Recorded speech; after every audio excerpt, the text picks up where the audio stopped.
همون گونه که در عراق و افغانستان به استقرار دموکراسی داشتند که بیشترین همکاری ها در افغانستان و در عراق. طالبان دشمن ماست، آمریکا هم احساس می‌کرد طالبان دشمن ما. این تجربه افغانستان رو در مورد عراق را تکرار بکنیم. برای چی ما رو بردن جزء محور شراره؟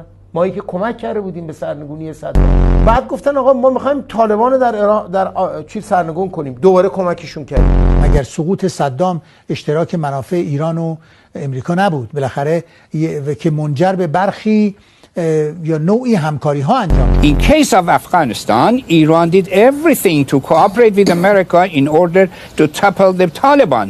2001, war on terror, when again the US invited Iran to cooperate.